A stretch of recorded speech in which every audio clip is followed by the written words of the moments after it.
I recently stated that I'm going to be taking a break from social media for a while I focus on other aspects of life, which I think is really important that we do that. We um, take a moment to reflect, figure out what it is you're actually doing, why you're doing it, what you want. And sometimes things are a bit of a distraction. Not too negative a distraction, it's just, there's other things to accomplish in life. Um, Now, I also posted I posted 2 videos. One I posted TikTok, one I did for YouTube. Very different. Same sort of message though. But I'm not sure if I'd said it on TikTok, but YouTube I certainly did. I made the point that I'm not gonna keep distinguishing between my spiritual path anymore. It is in essence who I am, and effectively, it's people who come across my content in future will just have to understand that I'm on a spiritual journey themselves. I can't keep stepping backwards to go forwards effectively. So there'd be an audience that know my journey inside out. There'd be people who don't know that journey, and I don't want to keep repeating things because I think, to be honest, if someone's watching it who knows the journey, it's a bit irritating for them too. And it's about who I am. I don't say it. And something come up recently, and it said you don't say it. You say everything else, but you don't say it. I thought, yeah, okay, that makes sense. And it was the fact that I'm psychic. I don't say that I'm psychic. I deviate around everything. And I just mentioned about the spiritual development, the spiritual purpose, the spiritual. It's new for like when you begin your activation and things. It's quite new. So although you know things and very gifted, you don't feel confident explaining that you are psychic in a sense. Like we'll have different skills and abilities. Mine just keep unlocking as I go. Something happened recently with my daughter, and I just she was talking, and straight away I said, "Don't." Like for instance, it was like she hasn't got a lot of money, and it's like, "Don't buy me anything," because I was talking about chocolate and things, and straight away I just said to her, "Don't go and buy me chocolate. I don't need anything." And she goes, "How did you know that?" I was literally thinking in my head just as soon as you said it that I'm going to go to the shop and get you chocolate. And she was like, "Why did you? How did you say that? How did you know that?" She kept pressing it. I said, "You do know me and you are both psychic, right?" Because I don't think we actually say it. We just know the spiritual developments and the experiences we have. This isn't. Look, I know this is going sideways, but in some ways it's really not. It's not. It actually makes. Because sometimes I think, is that really important for the message? Is it relevant? And I'm still developing a lot, but I see through people so clearly, and I have for a very long time.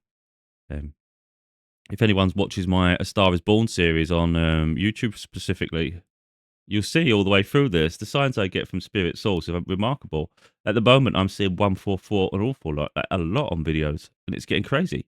So I'm like, okay, I know I'm in touch with spirit, and it's really what they want me to see. And what I've been doing on my journey, again, this is derailing slightly, but it's going to be interesting because it covers in my upcoming book that I'll be writing. I made a decision along my path that I'm focused more on my journey, rather than try to be anything other than like me. So I'm not interested in trying to connect with other people's guides, trying to do tarot readings for other people, trying to read their future and all these things. I'm not interested in developing that skill. Whether I have that ability for me is irrelevant. I'm good at calculating though, and it's like an innate ability.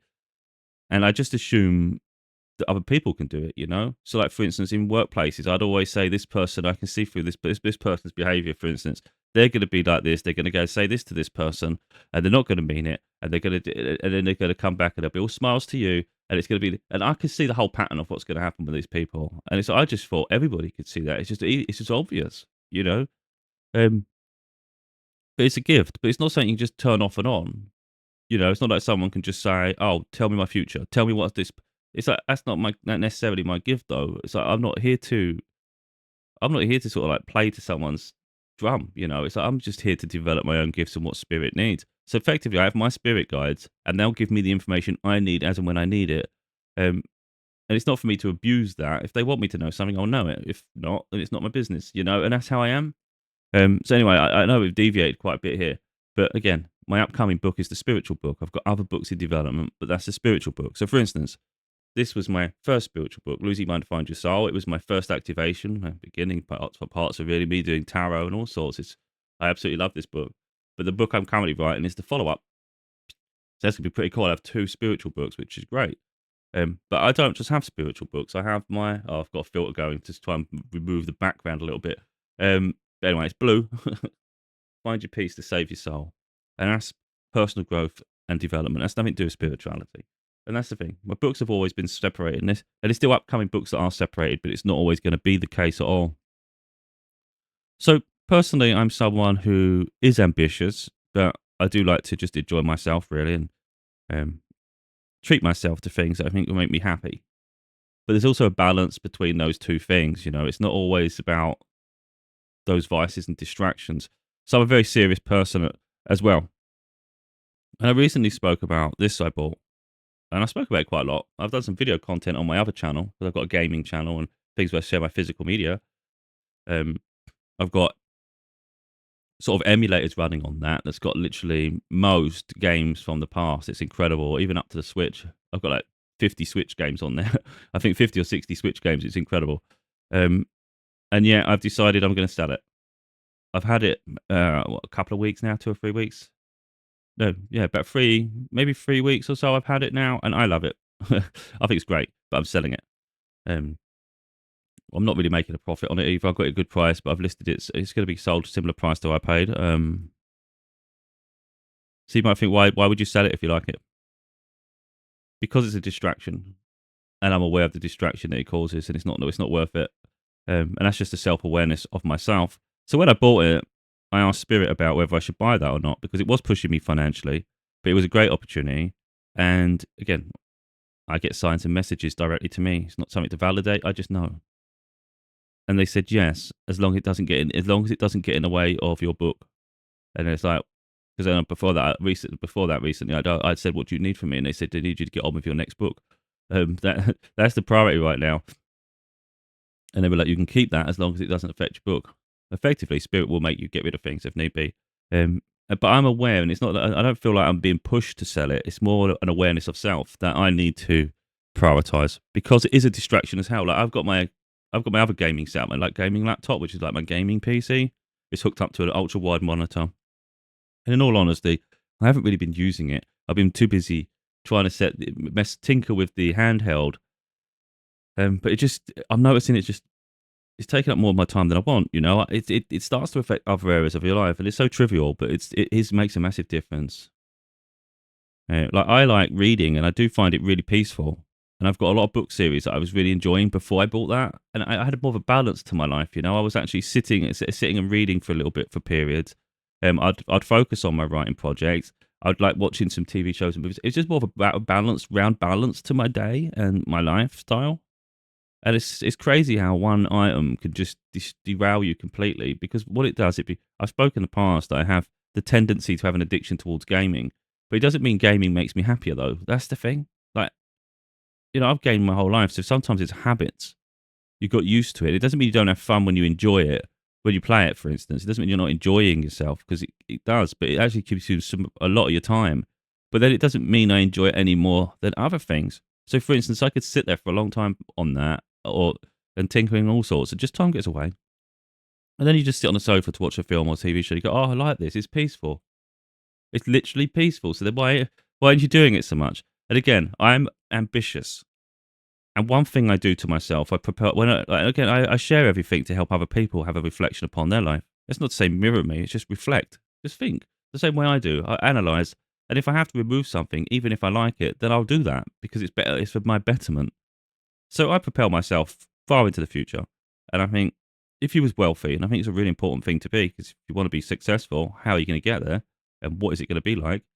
Most of us have a poor man's mentality, and I think about this an awful lot. If you was to walk into the shop, for instance, and you haven't got a lot of money, and you go grocery shopping or something, for the most part, you try and gather as much as you can up to the capacity of your finances, because you're worried you won't be able to get anything again soon.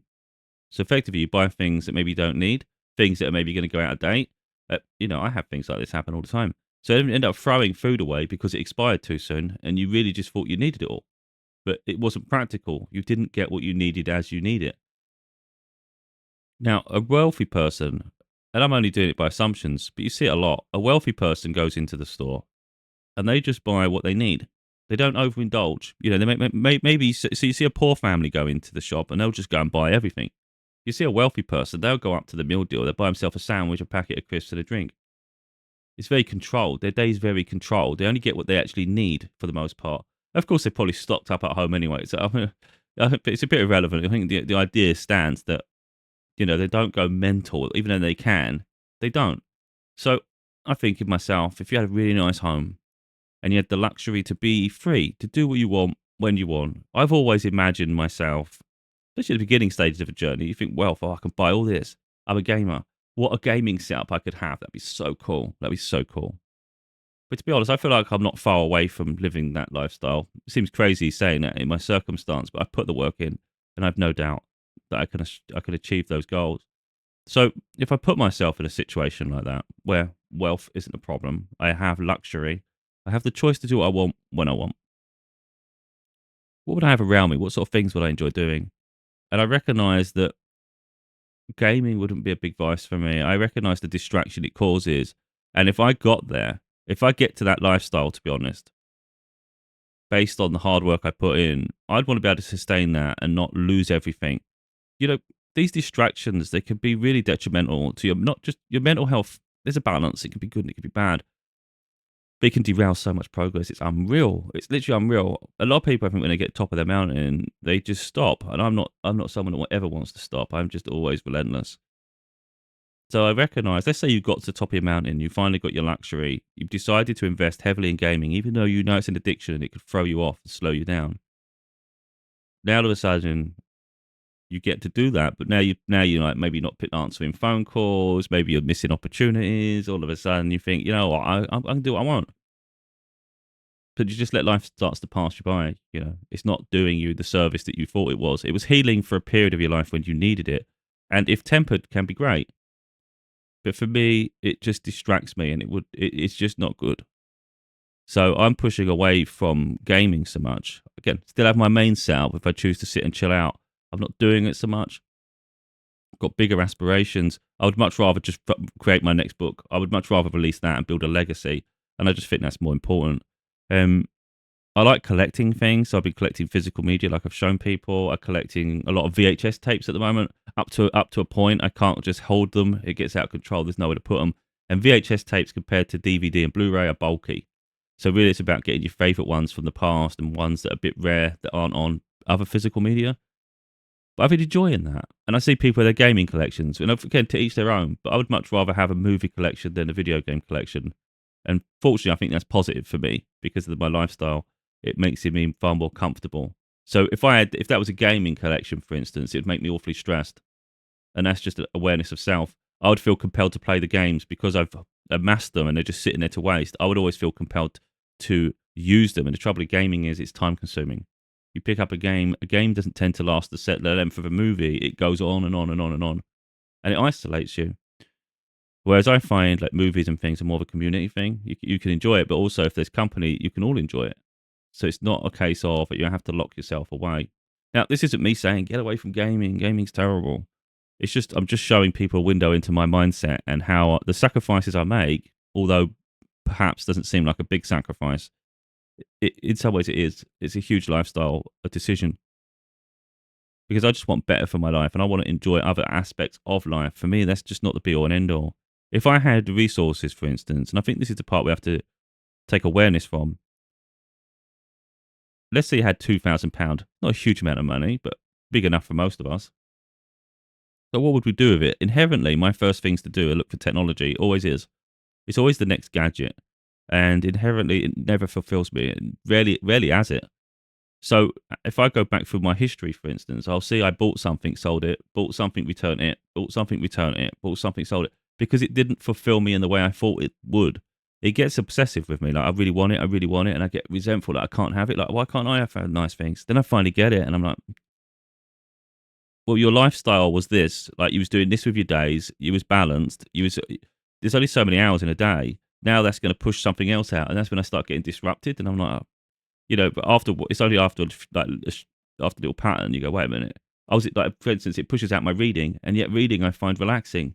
And it's depending on the context of what you're reading. Sometimes I'm laughing, sometimes I'm sad. It brings out the emotions, and it's like, I love this. It takes you to a different place. It liberates you. And I don't think people appreciate really. I'm not saying that because I've wrote books. The books I'm reading are fiction, for instance, and I'm truly enjoying them. but then I haven't touched them since I got this handheld. So what are you enjoying the handheld more? No, but it's more visually stimulating. It just literally it just grabs you. And then I find myself bouncing off to both of the devices. For instance, I'll be at the computer because I do my videos, for instance, and I like watching some content. But it's like then there needs to be a balance to that, not be there all day. But then if I go from that to the handheld, it's like that. What have you done today? Well, that, and social media, and it's like this is what I'm talking about getting rid of social media for a bit. If I stop the social media and I remove the gaming obsession with the handheld, I can still play the odd game if I choose to, but then I'm more focused. I'll find more gaps in my day, and it's just all about balance. That's what I'm trying to get through to people. Really, is it's like make decisions that align with the future you want, and actually what is your happiness. I see an awful lot of content creators at the moment saying, do they feel empty with gaming? Like at the moment, like does it not hit home anymore? It's like you evolve. There's no point forcing yourself to do something that's because it's habitual. If it's not feeling the same, you can limit it. It's not saying you have to remove it entirely. I haven't decided I'm never playing video games ever again. It's evil. It just has to be balanced, and it's fine. Then if I decide to go and play something for a bit, it's like that's a balanced part of my lifestyle. But if it removes my ability to function to the point where my next book is continuously delayed, and we're looking on at frustration at what could have been and what should have been, but you allowed something that was tempting just to derail you. I don't think that's a particularly healthy place. So whilst I got this for an absolute bargain, and believe me, it's an incredible device for the right person, it isn't the right device for me, and that's just the reality. Like it is absolutely incredible. The version of me 10 years ago would have freaking jumped for joy for that because I wasn't as ambitious. I took the distractions. If it was my only gaming device, then I would absolutely love it. But in comparison to my gaming laptop that I hook up to the main monitor and it becomes this experience, if I'm picking between the two, I'm picking that because it's versatile as well because I can do my videos and all sorts. But yeah, I think bouncing between the two it just becomes pointless. I'm not someone that likes to have too many things. So if I find something, even if it's not that expensive, if it's just sitting there, it bothers me. It's a waste of money. It's a distraction that sits there continuously looking. It's like I don't like things like that. My physical media with my movies and things, I don't think like that. I don't think I have to absorb these all the time. For me, I find it beautiful because, like I've said so many times, you get the streaming apps and stuff. And whilst maybe you are on the streaming app watching content, and people might think, well, what the hell is the point of buying that if you're going to watch it there anyway? Well, you could watch it in both places. If I'm already on the streaming app, for instance, and I see a film I want to watch, I can just put it on. The point is, you can't guarantee it's always going to be there. That's the problem. So you might one day go, oh, I fancy watching this. Oh, it's not there. Oh, where is it? It's nowhere. Oh, great. And there's stuff from the past. So there's a time and a place. And if I decide, you know what, I don't want to keep paying for this month, I've got other things I want to pay for, or I've got, whatever reason, it's like, well, okay, you don't have to pay it. You don't have to pay it. You've got plenty to watch. So there's a balance to be had. It's not about negating modern forms of entertainment. But I say it's balance, and I think, I'm speaking from experience here. I know what it takes. I'm going to use the other book example because the color matches. I know what it takes to get something like this finished.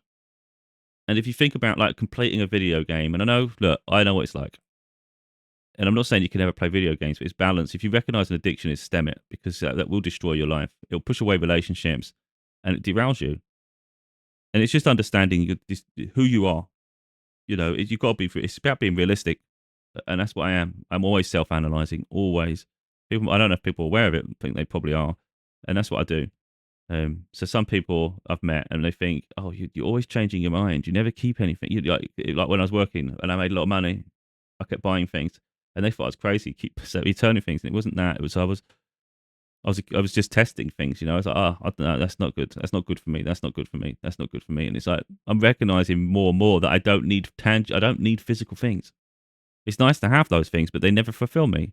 And I'm starting to figure that out. It's not denying myself things. I'm actually enjoying more the past. For instance, I really want to get I got an iPod. I don't know if that's going to come out on that camera. I hope it does. Who knows? Yeah, okay, so that works. So I got an iPod Classic, store all the music you could ever dream of. Such a big storage device. I think it's got 160 gig in it. It's mad for music. That's like every song you can think of, really. We'll never fill it up. But yeah, I want to get a Walkman. I've been enjoying. I prefer that. The old media. It's like preserving the past, which was the best periods of life. I think the 80s and 90s for me. So it's holding on to it before we lose it all entirely. I'm enjoying like things like that, and I feel like I'm preserving it like a museum to an extent, and I can enjoy it. So that becomes more balanced to me. I enjoy that collecting side. But like I say, I know what it takes to write something like this. I know what it's like to do that. And if I look at my life, or even just in a year's time, do I care that I completed a game? Do I care how much I ranked up in that game, or do I really want to create a legacy and be proud of the adding to my library? And those are the milestones, and those are the sacrifices it takes um, to get there. Really. So I'm not trying to be self-righteous here in any way and trying to say, "Oh, follow me, do what I do," give up on all this. It's not that. It's a self-awareness. Even if something's great, is it enhancing your life or is it more detrimental? And that's all it is. So I'm looking at it thinking I could do with the money back because really it pushed me a little bit. But I'm aware that if I really like it, I can keep it and it's fine. You'll just get through you'll get through that period and you still have it and that's good. But I made a decision yesterday and I just looked and just thought, no, I want to sell it. I want to sell it and I won't regret it. I'll know how good it is. And if I ever see someone's got one, I'll know how good it is for them. It's just not good for me. I can play all those games on my computer, for instance. I've got all those emulators set up with all the old games and even up to the Switch, but I can also run them on my gaming laptop setup. And effectively, they're both mobile. The laptop's more versatile because it's far simpler to connect it to a screen. The handheld, obviously, it can do those things, but it's not as powerful. And for instance, wherever I decide to play the handheld for the most part around the home, I could always do that with a laptop. I just disconnect certain things and then it's like all of a sudden you can do similar. So you can do those things, but I'm less likely to because I quite like to have it in a static location. But yeah, I make decisions that sometimes I think some people might not agree with, or they might find absolutely confusing, especially how the deal I got for this thing in the first place. And I upgraded the storage to 2 terabyte. So effectively, I'm going to sell it, and I'm going to return the 2 terabyte storage back to Amazon, and I'll put the old hard drive in there, the storage, because I kept it. I'm not stupid. I keep things just in case. There's backups as well if anything goes wrong. But effectively, that cost enough money for the storage. So just get your money back, cause a reset, and just go back to what it was before you had it. Um, yeah, because I still need to get a case for it, to be honest, and I don't want to spend more money on it when I don't even know. I don't feel like I need it. Um, yeah, I just think about my day. Like, what do I need for today? What do I need in my life? What do I need to be fulfilled and things? And it's like I don't need to carry that around the house with me. I don't need to sit on the bed and feel like I've got to continue playing video games. That's where it drills in your head a little bit. It's like if I'm sitting on the bed, for instance, and I haven't watched a lot of films, I can watch telly in bed. I can just sit there and watch some content on my phone. I can listen to music. I can read a book. I can just chill out. I don't have to drag games everywhere. And it's understanding that doesn't really, it's not really doing me any good. So it is an incredible, powerful device. But I don't think in future I'm ever going to buy another handheld, no matter how good they are. Yeah, because none of them have worked out for me. As long as I've enjoyed them, but as I become more ambitious and more tuned with life and what I aspire to accomplish, I don't need that. I've outgrown it, and I think it's okay to outgrow things. It's an awareness.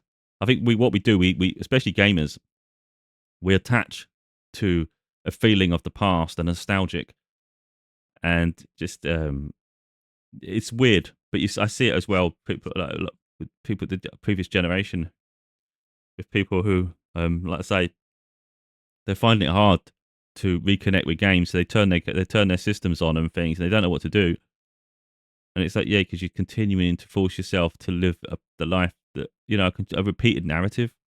It's okay to evolve. It's okay to find enjoyment in other experiences. Like, I want to travel a lot more. I absolutely love it when I'm on holiday. I like renting cars out and just like exploring. I think that's great. Where some people are intimidated by all those things, I find it fun, and that's far more interesting than gaming. But it doesn't mean gaming's bad because I still game. I still have my assets and things. But yeah, just thought I'd explain that really because I just thought I'm not saying, hopefully it helps people who are going through other similar challenges, because some people just don't have that mental capacity to push themselves. And I'm just saying, if you really want to achieve something in life, you've got to sometimes put yourself into that vision of what does that life look like. There's nothing wrong if you envisage your future and you can be wealthy, for instance, and you have gamings. I've seen plenty of people that have an incredibly expensive setup, and whilst it looks like an arcade and you think that's cool, I look at the value of it and think, what could you have done with that money other than that? And that's just personal preference, you know. Me personally, I see all these gaming setup. I would love to have a room that's like a cinema. I think that'd be so cool. Like, I would rather, me personally, I'd rather have that. So someone else would rather have the gaming setup, and it's each to their own. It's fine. But I really like that, to have an own personal room with like a cinema. That'd be so cool. I watched someone do it recently, and I thought, oh, that's me. That's what I want. And that would probably be a fraction of the gaming thing that people do. And I would also like to just travel an awful lot more and see the world. It's more balanced. There's so much dynamic, make it be a bit more dynamic. Yeah. Whereas I think we can get lost and hunker in and become completely unsociable, unaware, um, uninspired, and just become a potato. And it's not really a great place to be. It's not who I am. Um, so I've evolved beyond a previous state of being. Maybe a person that was in a perpetual state of healing to the point where it's like self-preservation. So in those periods, yeah, throwing yourself into gaming is great distraction to life. But then I think sometimes we break free from that shell and we look at all the things that amount to our day and say how much of that really helped or served you. It's not to remove fun, enjoyment, because it's how much can you fit in your day. You know, that's the pressure. I find with gaming, for instance, it can push you to stay up late. I think rarely does movies do that. It can, but I get tired if I watch a film for too long. You know, I'm knackered. Like, I could put a film on at night in bed or something. I'll just fall asleep. It's like, and it's annoying because it's not what you want to do, but you do. I could sit there with a game at night and I could play all the way to the early hours if I choose to. It's that intense, but it just shows the addiction part of that and the fact that it doesn't provide balance or perspective because you've got no awareness. You just play. Before you know it, you're like, shit, I shouldn't be playing that long. And it's one of the only freaking mediums where that happens. And it's not healthy, is it? So anyway, like I say, it's not about the money. It's about this peace of mind. I need to free myself so I can get on with this book. Without that, I kid you not, this book will definitely be out come February or so. With that, I could lose January. And that's not an exaggeration. I could literally lose January because you only get 4 weeks to a month. You know, I think people don't put things in perspective like that. I always do. So if you lose January, you've lost one of the months. You're only 12 months to a year. You know, if you keep losing time, before you know it, we're back to the end of that year, and we ain't got that many. Don't have that many years to a life. You know, it's an innate awareness that time is always running away from us. What is the life you want? What do you want to accomplish, and how are you going to achieve it? And that's really becomes paramount in our decision making. I see myself having a beautiful life, and it's going to be more about creating memories and just enjoying the moments. It's definitely not keep my head into a screen. It's going to be with a romantic. It's going to be a romantic life with someone, um, coexisting, creating memories, enjoying the daily living together. You know, I'd love to have a swimming pool in the garden. I love to have things like that. You know, I just want to enjoy life. That's happiness, isn't it? Um, and I'm building myself up to get that life. But it's also sustain that life and be happy. You know, it's just some of the vices are not that. And like I said, me keep making these videos on social media. It hopefully it helps people. But like I said before, I've done so much now. I don't want to keep living my life on camera like this. You know, there's going to be a period of my life when things improve to a point where I'm having new experiences with someone, hopefully in love. You know, and it's just I'll share where I feel it needs to be shared and where the other person's comfortable. But there has to be a balance to it. And like I've said in the past, I've said recently about monetizing things. It's like I'm not going to keep making myself freely available now. I'm going to make myself more of a rare commodity. So I value myself. But I felt that because I'm selling this handheld, it's probably something worth just talking about before I take that step away for a period to focus on new projects and new things, because it might help people. Because that thought process is fresh, it's worth discussing it, you know. Like I said, I've got so much content on YouTube specifically. I mean, TikTok is, but it's a mess. It's just the way it's organized. TikTok, people just see random, and that's life. With my YouTube, it's a bit organized, so it's better. So if you go on a spiritual journey, there's plenty of content on spirituality. We've got plenty of content on personal growth healing, which is away from the spiritual journey. And then we've got Star is Born, 15-part series, 15 hours of content. And it literally shows a lot of the synchronicities in my life, a lot of experiences, and I discuss all this for 15 hours.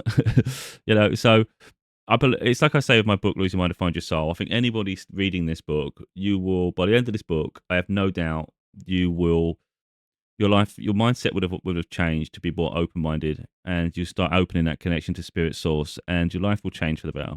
I have no doubt about that. Everybody reading that book, even if you was really against any of it, I think it opens your mind. In the same way, I think witnessing my personal journey as I received these signs and synchronicities, and I discussed those things. I think as you see it, you can't not see it. You can't make it up. And I think because it's visual, you get to like I can mention the synchronicities in the book and I can share them, but you can't really see it as it is. And I get to show you on screen the numbers I'm seeing and how that actually means and how it translates. And I think that's really important. But I think it's also important the book as well. So I think put it all together, it's powerful. And we've got another book coming anyway. So and that's what I've been doing, building my legacy. If I was just gaming, imagine that. I wouldn't have any of this content. And I've managed to grow this quite rapid because that's what I do. Instead of putting my time towards, I would say, pointless tasks to a point, you put it towards something productive, you literally can create anything. So I've created this huge library of a resource now, you know, there and in book form. And I'm continuing to do it because I'm investing in myself. Um, and so when I recognize a distraction or some limitation, I do address it, even if it's something where I think, oh, that's nice. I want that. I want that. But yeah, does it do you any good? Well, no, then it needs to go. It needs to go because you've got time is a limited resource.